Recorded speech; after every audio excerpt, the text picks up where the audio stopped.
Hello everyone and welcome back to Doon Officers academy.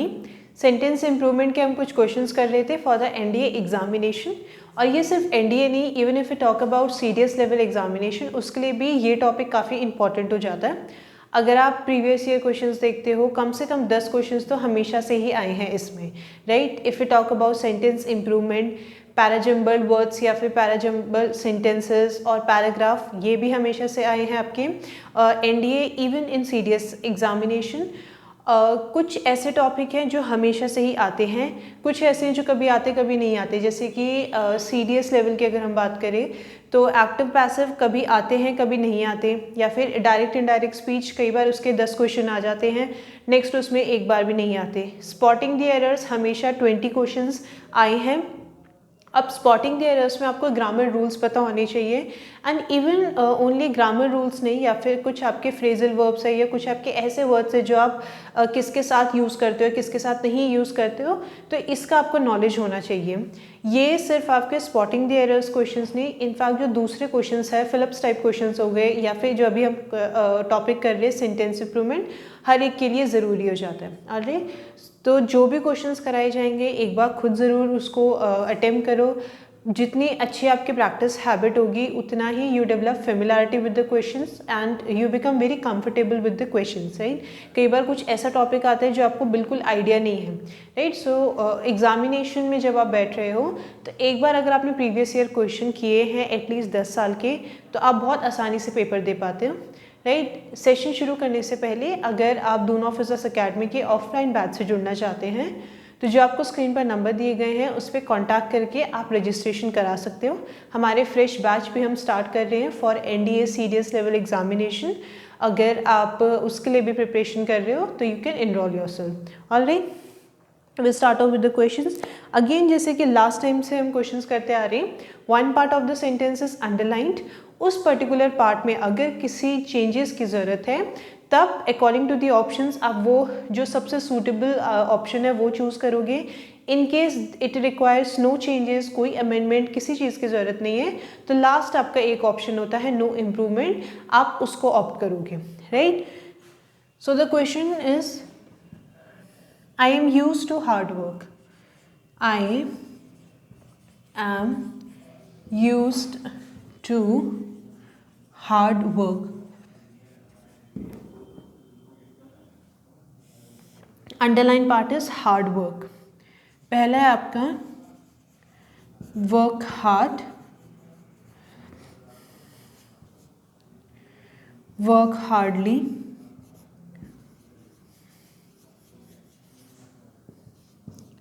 hard working,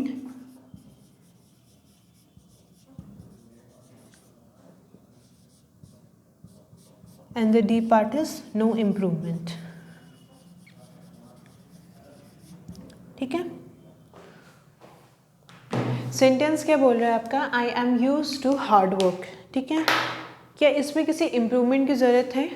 I am use to hard work, right, मतलब मेहनत करने की आदत है मुझे। अब देखो वर्क हार्डली बिल्कुल नहीं हो सकता। हम जब एडवर्ब पढ़ रहे थे हमने हार्डली, स्कैर्सली, है ना, कुछ ऐसे टर्म हमने सीखे थे जिसका मतलब क्या होता है, नेग्लिजिबल, या जो बिल्कुल ही आपकी क्या है कम क्वांटिटी बताते हैं। हार्डली का मतलब है कि भाई कभी कभार, राइट, मतलब ये है कि 100 में से कभी एक बार कोई चीज़ हो गई, तो इट डजंट फिट, ठीक है। तो ये आपका सेंटेंस का ऑप्शन नहीं हो सकता। Hard working, right, I am use to hard working, इसमें आपको आईएनजी फॉर्म की ज़रूरत नहीं है, right. I am use to hard work, I am use to work hard, उससे बेटर जो सेंटेंस का मतलब कन्वे कर रहा है that is hard work. I am use to hard work, right. तो इसमें क्या होना चाहिए, that should be the D option. Sentence में कहीं पे इम्प्रूवमेंट ज़रूरत नहीं है, राइट। कई बार हम इतने क्वेश्चन में क्योंकि सेंटेंस इम्प्रूवमेंट लिखा है, कई बार ऐसा भी होगा कि सेंटेंस में कोई इम्प्रूवमेंट की ज़रूरत नहीं है, राइट। जितना हो सके उतनी कम नेगेटिव मार्किंग करो। अगर अनलेस आपको पता है कि ये आंसर होना चाहिए, अटेम्प्ट दैट। 50% वाले भी 1-2 बार क्वेश्चंस पढ़ लो, समझ लो, उसके बाद अटेम्प्ट करो। कई बार हम एग्ज़ाम में रेदर देन हमें क्या करना चाहिए, हमें ये नहीं पता क्या चीज़ स्किप करनी चाहिए।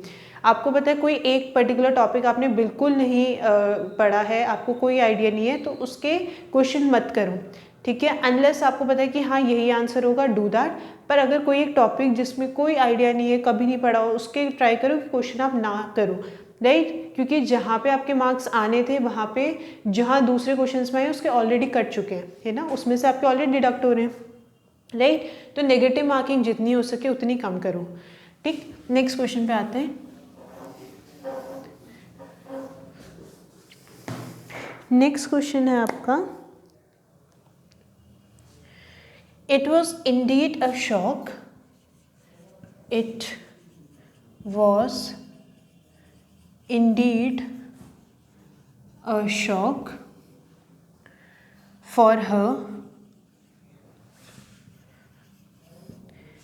but she has later, underline part है आपका later, recovered from it।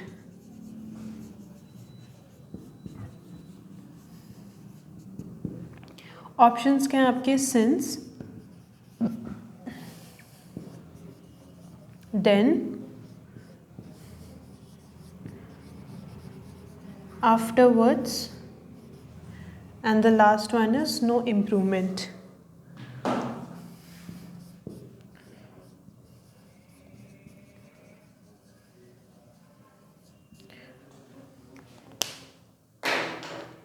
It was indeed a shock for her, but she has later recovered from it। ठीक है, सेंटेंस समझ लिया। अब देखो इसमें बोला क्या जा रहा है आपको, it was indeed a shock for her but she has later recovered from it, but she has then recovered from it, नहीं, but she has afterwards recovered from it, she has since recovered from it.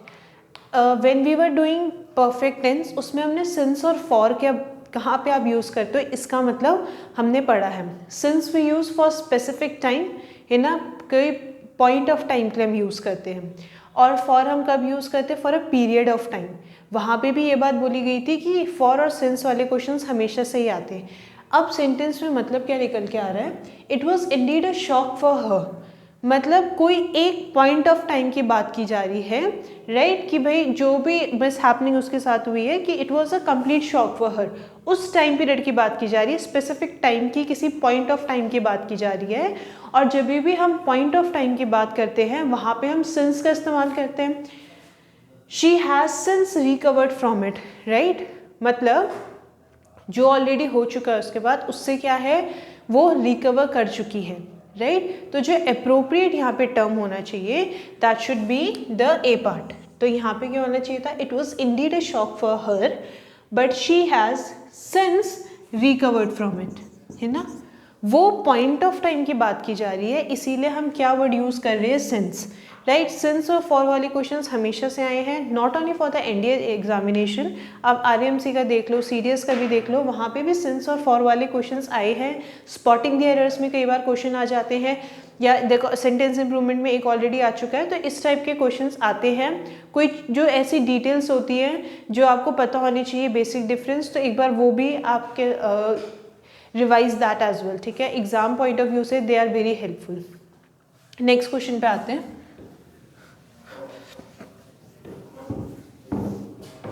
Next question क्या बोल रहा है आपका,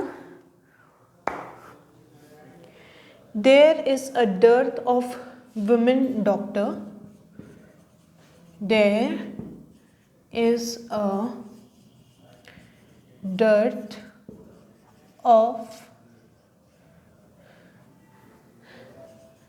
women doctor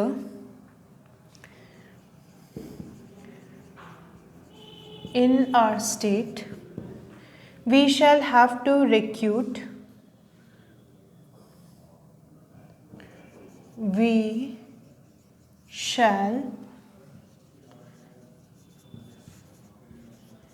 have to recruit some from the other states, some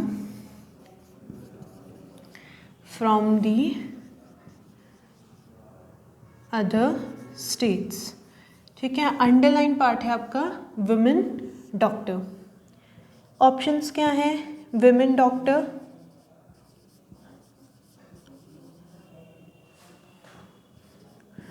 women doctors,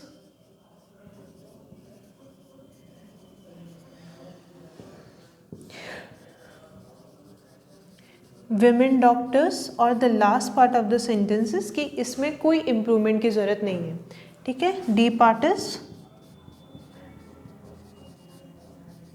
no improvement, alright. Sentence क्या बोल रहा है आपका, there is a dearth of women doctor. Dearth का मतलब क्या होता है, किसी चीज़ की कमी है, एक्सट्रीम कमी है ना। तो डर्थ का मतलब है कि वुमेन डॉक्टर्स जो है उनके स्टेट्स में कम है, दूसरे स्टेट से हमें रिक्रूट करने की ज़रूरत है, यही सेंटेंस का मतलब है। अगेन नाउन वाला पार्ट आ गया, तो जो आपका मेन प्रिंसिपल नाउन होता है उसको हम प्यूरल में बनाते हैं, ठीक है। हमने मदर इन लॉ वाला एग्जाम्पल किया था, फादर इन लॉ वाला एग्जाम्पल किया था, है ना। तो वो क्या होता है, मदर्स इन लॉ करते हो आप प्यूरल बनाने के लिए। जो आपका मेन नाउन है उसको आप प्यूरल बनाते हो, रेदर देन जो आपके कंपाउंड नाउन है, मतलब जो आपके एक से ज़्यादा नाउन मिलके बने हैं, तो उसमें भी ऑलवेज जो आपका मेन या फिर प्रिंसिपल नाउन है उसको हम प्यूरल बनाते हैं, ठीक है। There is a dearth of women doctor. अब देखो क्या इसमें मेन नाउन वुमेन है, नहीं, डॉक्टर है ना। तो आपको इतना पता चल गया कि आप वुमेन को प्यूरल नहीं बनाओगे, जो ऑप्शंस है जिसमें विमेन दे रखा है वो आप एलिमिनेट कर दो। Now there are two options, ठीक है, दोनों में विमेन दे रखा है, विमेन डॉक्टर और एक है विमेन डॉक्टर्स, राइट। तो अब अगर वुमेन मेन नाउन नहीं है या वुमेन आपका प्रिंसिपल नाउन नहीं है तो डॉक्टर ही हुआ आपका, तो आप डॉक्टर को प्यूरल बनाओगे, है ना। इसीलिए जो भी सेंटेंस आपके है उसमें अगर कोई ग्रामर रूल लग रहा है एक बार उसको ज़रूर देख के जाओ। तो आपका करेक्ट आंसर क्या होना चाहिए, जो आपका डॉक्टर है मेन नाउन है उसको आप प्यूरल बनाओगे। So it should be women doctors, not women नहीं आएगा, वुमेन डॉक्टर्स आएगा, ठीक है। तो इसका करेक्ट पार्ट क्या हुआ, that should be the B part, women doctors. कुछ बेसिक ग्रामर रूल्स है, एक बार ज़रूर पढ़ लो ये, ठीक है। नेक्स्ट क्वेश्चन पे आते हैं।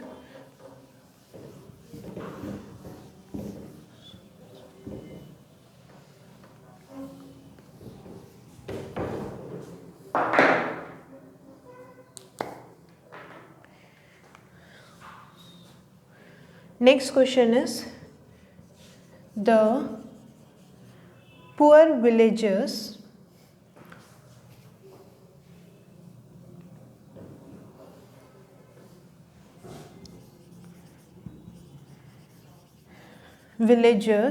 have waited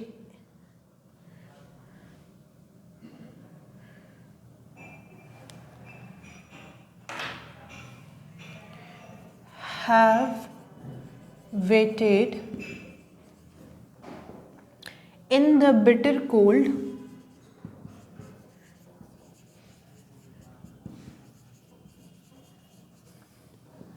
for more than 4 hours now.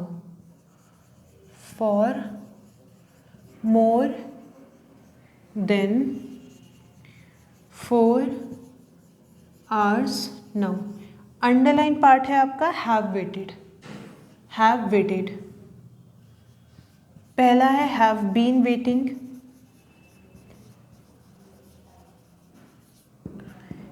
Next is had weighted,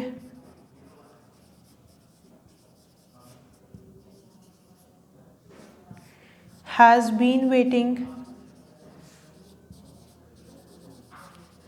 and the last part is no improvement, ठीक है। लास्ट क्या है आपका कि इसमें किसी इम्प्रूवमेंट की ज़रूरत नहीं है।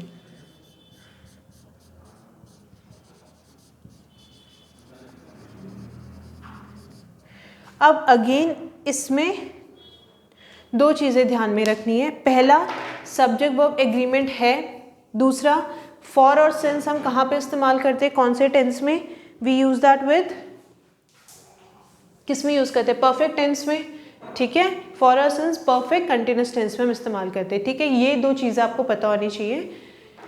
The poor villagers have waited in the bitter cold for more than 4 hours now.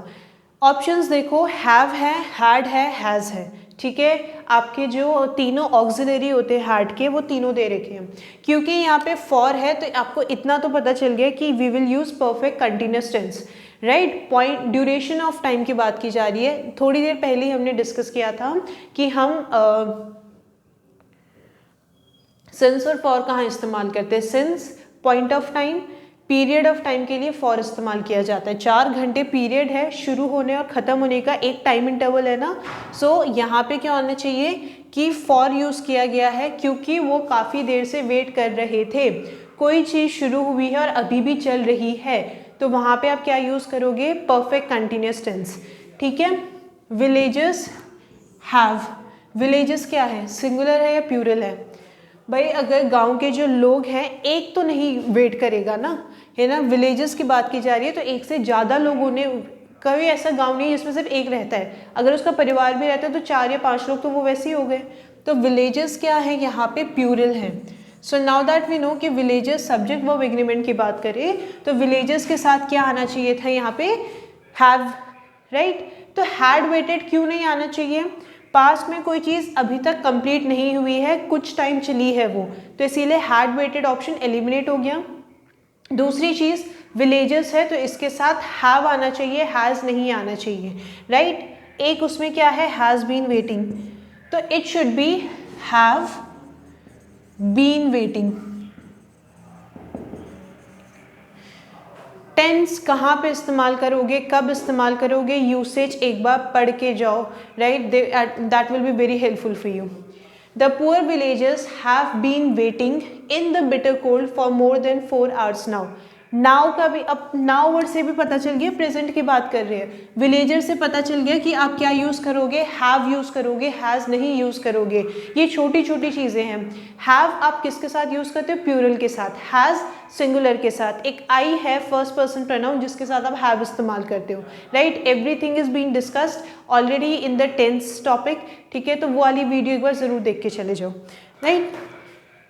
एक और क्वेश्चन करते हैं।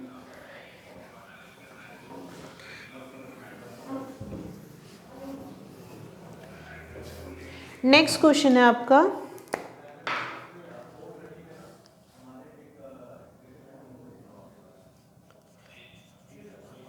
Most donor should seriously protest any effort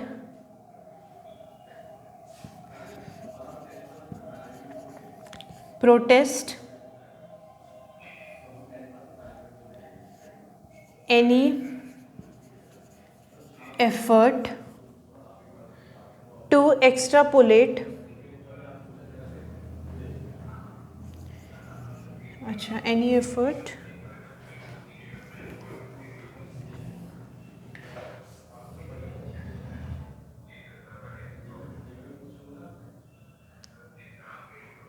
to extrapolate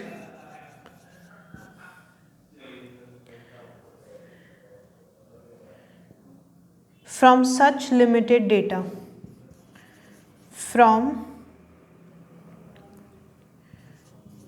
such limiting data,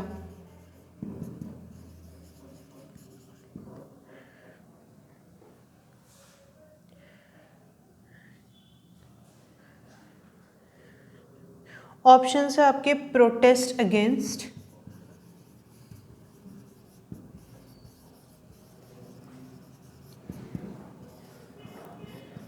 protest eight,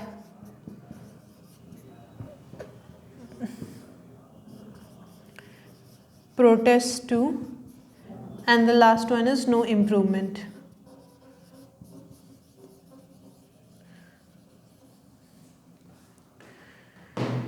Most donors should seriously protest any effort to extrapolate from such limiting data.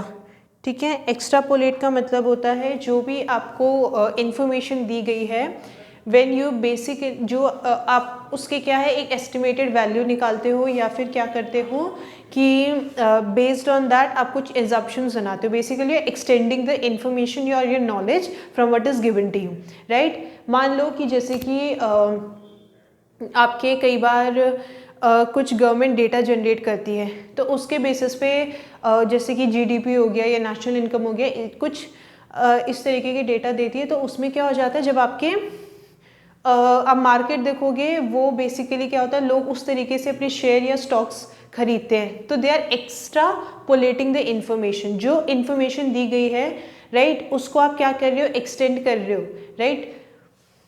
The most owner should seriously protest. जब भी आप protest करते हो, किसी के खिलाफ आप आवाज़ उठाते हो, यू प्रोटेस्ट अगेंस्ट देम, है ना। एक ही ऑप्शन है जिसमें क्या है, प्रोटेस्ट अगेंस्ट। प्रोटेस्ट टू, है ना, प्रोटेस्ट टू तब होता जब इसके आगे कोई एक सेंटेंस था, प्रोटेस्ट टू व्हाट, है ना। प्रोटेस्ट एट, किस जगह पे प्रोटेस्ट करोगे, राइट। सेंटेंस को क्या है कि जो एफर्ट्स हैं, राइट, जो लिमिटेड डेटा उनको दिया गया, उसके खिलाफ उनको क्या करना चाहिए, आवाज़ उठानी चाहिए। So for this the correct option should be the A part. जब भी आप आवाज़ किसी के खिलाफ उठाते हो, तो it should B protest against, alright. तो कुछ क्वेश्चंस हमने किए हैं। I hope you have developed the understanding of the sentence improvement. This was all for today. Thank you and have a good day to you all.